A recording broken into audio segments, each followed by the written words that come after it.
نحمده ونصلی علی رسولہ الکریم اما بعد فاعوذ باللہ من الشیطان الرجیم بسم اللہ الرحمن الرحیم۔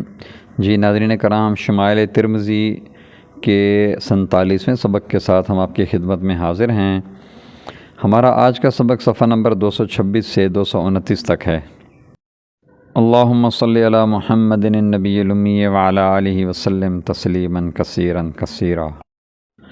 جی ناظرین کرام، ہمارا حضور صلی اللہ علیہ وآلہ وسلم کی عبادات کا ذکر چل رہا ہے۔ آج ہم اس کی 5ویں حدیث سے شروع کریں گے۔ حدیث نمبر 5 کے ترجمہ کا مفہوم ہے، حضرت ابن عباس رضی اللہ تعالیٰ عنہ فرماتے ہیں کہ میں ایک رات لڑکپن میں اپنی خالہ حضرت میمونہ رضی اللہ تعالیٰ عنہ ام المومنین کے یہاں سویا۔ حضور اقدس صلی اللہ علیہ وسلم اور ان کے اہل تکیہ کے طولانی حصہ پر سر رکھے ہوئے تھے اور میں تکیہ کے چوڑان پر سر رکھے ہوئے تھا۔ قاضی ایاز وغیرہ حضرات نے بجائے تکیہ کے بسترے کا ترجمہ فرمایا ہے، لیکن جبکہ لفظ کا اصل ترجمہ تکیہ ہی ہے اور تکیہ مراد لینے میں کوئی بعد بھی نہیں، تو پھر بستر مراد لینے کی ضرورت نہیں۔ مثلا تکیہ لمبائی پر حضور اقدس صلی اللہ علیہ وآلہ وسلم سر مبارک رکھ کر قبلہ کی طرف منہ کر کے لیٹ گئے، اور حضرت ابن عباس رضی اللہ تعالیٰ عنہ تکیہ کی چوڑان پر سر رکھ کر یعنی قبلہ کی طرف سر کر کے لیٹ گئے ہوں۔ حضور اقدس صلی اللہ علیہ وسلم اپنی اہل سے تھوڑی باتیں فرمانے کے بعد سو گئے، اور تقریباً نصف رات ہونے پر یا اس سے کچھ پہلے بیدار ہوئے اور اپنے چہرہ مبارک پر ہاتھ پھیر کر نیند کے آثار کو دور فرمانے لگے، اور پھر سورۃ آل عمران کے اخیر رکوع کو تلاوت فرمایا۔ علماء کہتے ہیں کہ جاگنے کے بعد تھوڑا سا قرآن شریف پڑھ لینا چاہیے کہ اس سے نشاط پیدا ہوتا ہے، اور ان آیات کا پڑھنا مستحب ہے۔ اس کے بعد مشکیزہ کی طرف جو پانی سے بھرا ہوا لٹک رہا تھا تشریف لے گئے، اور اس سے برتن میں پانی لے کر وضو کیا اور نماز کی نیت باندھ لی۔ ابن عباس رضی اللہ تعالیٰ عنہما کہتے ہیں کہ میں بھی وضو کر کے حضور اکرم صلی اللہ علیہ وسلم کے بائیں جانب برابر کھڑا ہو گیا۔ حضور اقدس صلی اللہ علیہ وسلم نے اس لیے کہ مقتدی کو دائیں جانب کھڑا ہونا چاہیے، میرے سر پر دست مبارک رکھ کر میرا کان مروڑا، تنبیہ کے لیے ایسا کیا ہو، اور ایک روایت میں ہے کہ میں اونگھنے لگا تو حضور اکرم صلی اللہ علیہ وسلم نے میرا کان پکڑا۔ ایک روایت میں ہے کہ کان پکڑ کر دائیں جانب کو کھینچا تاکہ سنت کے موافق امام کے دائیں جانب کھڑے ہو جائیں۔ پھر حضور اقدس صلی اللہ علیہ وسلم نے 2 رکعت پڑھتے رہے۔ معن رضی اللہ تعالیٰ عنہ جو اس روایت کے راوی ہیں، وہ کہتے ہیں کہ 6 مرتبہ حضور اکرم صلی اللہ علیہ وسلم نے 2 رکعت پڑھی، گویا 12 رکعت ہو گئیں۔ پھر وطر پڑھ کر لیٹ گئے۔ صبح نماز کے لیے جب بلال رضی اللہ تعالیٰ عنہ بلانے آئے تو 2 رکعت سنت مختصر قرات سے پڑھ کر صبح کی نماز کے لیے تشریف لے گئے۔ فائدہ: نبی کریم صلی اللہ علیہ وسلم سے تہجد کی مختلف رکعات نقل کی گئی ہیں، جو مختلف اوقات کے اعتبار سے ہیں کہ وقت میں گنجائش زیادہ ہوئی تو زیادہ پڑھ لی، ورنہ کم پڑھ لی۔ کوئی خاص تحدید تہجد کی رکعات میں ایسی نہیں ہے جس سے کم و بیش جائز نہ ہوں۔ بسا اوقات نبی کریم صلی اللہ علیہ وآلہ وسلم باوجود وسیع وقت ہونے کے بھی رکعات کم پڑھتے تھے، البتہ ان میں قرآن پاک کی تلاوت زیادہ مقدار میں فرماتے تھے، جیسا کہ اسی باب کی مختلف احادیث میں یہ مضامین آ رہے ہیں۔ حدیث نمبر 6۔ حدیث نمبر 6 کے ترجمہ کا مفہوم ہے،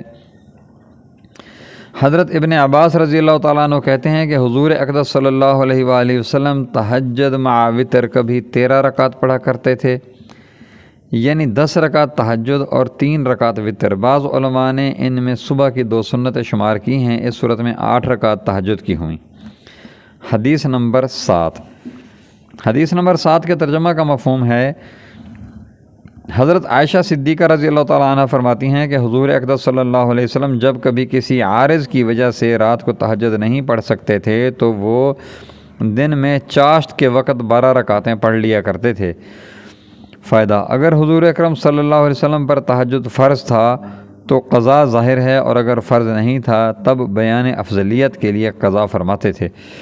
مسلم شریف میں حضرت عمر رضی اللہ تعالیٰ عنہ کی روایت سے حضور اکرم صلی اللہ علیہ وسلم کا یہ ارشاد بھی وارد ہے کہ جو شخص اپنا ورد اور معمول رات کو پورا نہ کر سکے، اس کو چاہیے کہ صبح کے بعد سے دوپہر تک کسی وقت پورا کر لے۔ یہ ایسا ہی ہے گویا رات ہی کو پورا کر لیا۔ اسی سے مشائخ سلوک کا یہ معمول ماخوذ ہے کہ ذکر وغیرہ اگر رات کو پورا نہ ہو سکے تو صبح کے وقت اس کو پورا کر لے، وقت گزر جانے کی وجہ سے بالکل ترک نہ کر دے کہ پھر نفس اس کا عادی ہو جاتا ہے۔ حدیث نمبر 8۔ حدیث نمبر 8 کے ترجمہ کا مفہوم ہے، حضرت ابو ہریرہ رضی اللہ تعالیٰ عنہ کہتے ہیں کہ حضور اقدس صلی اللہ علیہ وسلم نے یہ ارشاد فرمایا کہ جب رات کو تہجد کے لیے اٹھو تو شروع میں اول 2 مختصر رکعتیں پڑھ لو۔ فائدہ، تاکہ شروع ہی سے طویل رکعتیں شروع کرنے سے تکان نہ ہو جائے۔ بعض علماء نے لکھا ہے کہ یہ 2 رکعتیں تحیۃ الوضو ہوتی تھیں اور تحیۃ الوضو کا مختصر پڑھنا اولا ہے، اس لیے ان کو مختصر پڑھنے کا ارشاد ہے، اور حضور اکرم صلی اللہ علیہ وسلم بھی مختصر پڑھتے تھے۔ حافظ ابن حجر رحمۃ اللہ علیہ نے شرح بخاری میں ایک لطیف بات لکھی ہے۔ وہ کہتے ہیں کہ حدیث میں آتا ہے کہ جب آدمی سوتا ہے تو شیطان اس کے بالوں میں 3 گرہیں جادوگر کی طرح سے لگاتا ہے، جن میں یہ افسون ہوتا ہے کہ ابھی تو رات بہت ہے، سوتا رہوں۔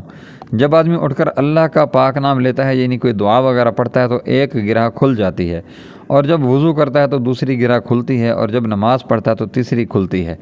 چونکہ اس حدیث سے معلوم ہوتا ہے کہ تیسری گرہ نماز پڑھنے پر کھلتی ہے، اس لیے 2 رکعت مختصر طور پر پڑھنے کا حکم ہے تاکہ وہ تیسری گرہ بھی کھل جائے، اور پھر ساری نماز شیطان کے اثر سے محفوظ ہونے کے بعد پڑھی جائے۔ نبی کریم صلی اللہ علیہ وسلم شیطان کے تسلط سے گو محفوظ تھے، مگر حضور اکرم صلی اللہ علیہ وسلم کا معمول امت کی تعلیم کے لحاظ سے ایسے امور کی رعایت فرمانے کا تھا جن کی امت کو احتیاج ہو، اس لیے نبی کریم صلی اللہ علیہ وسلم بھی بسا اوقات ان مختصر رکعتوں کو پڑھتے تھے، جیسا کہ بعض روایات میں وارد ہے۔ وما علینا الا البلاغ المبین وآخر دعوانا ان الحمد للہ رب العالمین۔ جزاکم اللہ خیر و احسن الجزاء۔ جی ناظرین کرام، اگر آپ نے ابھی تک ہمارے چینل کو سبسکرائب نہیں کیا تو برائے مہربانی ہمارے چینل کو سبسکرائب کریں، ہماری ویڈیوز کو لائک کریں اور اپنے دوستوں سے شیئر کریں۔ جزاکم اللہ خیر و احسن الجزاء۔